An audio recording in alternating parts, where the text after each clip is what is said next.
Magandang araw. Ako si Directive M. Rosario. Ako ay 21 taong gulang. Ako ay nasa ikatlong taon sa kolehiyo sa Universidad ng Pan Pacific at ako ay kumukuha ng kursong pangunahing sa pananalapi.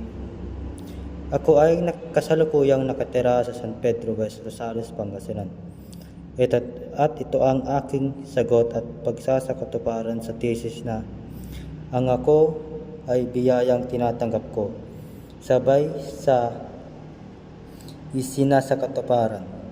Natatangi ang aking pagmemeron sapagkat ako lamang ang maaaring maging ako.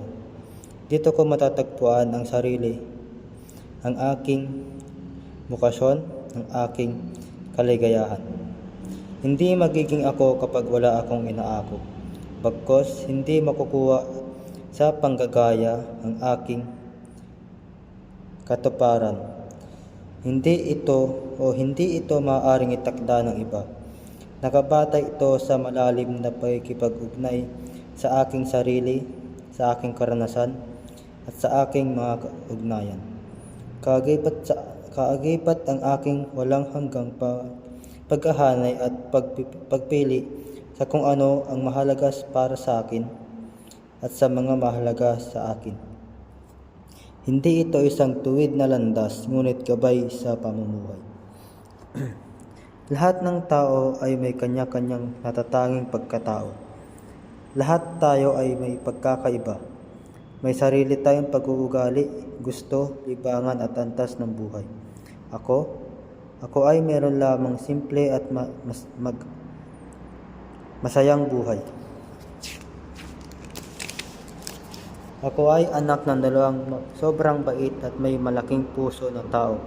Sila ang aking mga magulang, na laging nakasuporta at nakaagapay sa akin, na walang sawang nagmamahal sa akin. Ako ay ang bunsong kapatid ng aking panganay na ate. Siya ay kasalukuyang nagtatrabaho sa Zambales ngayon. Bilang isang medikal na teknolohiya sa isang pribadong ospital, subalit kahit malayo ang aking kapatid, siya ay laging nandyan para sa akin. Siya ang nagbibigay ng aking pangmatrikula at baon sa eskwela. Ako rin ang nobyo ng aking kasintahan na sobrang mapagmahal. Masasabi kong hindi ako magiging ako kung wala ang pamilya ko sa buhay ko, dahil sila ang aking kasiyahan at ang bokasyon ko sa aking buhay. Ibalik ang lahat ng pabor na binigay sa akin ng aking pamilya, dahil kung wala sila ay wala rin ako.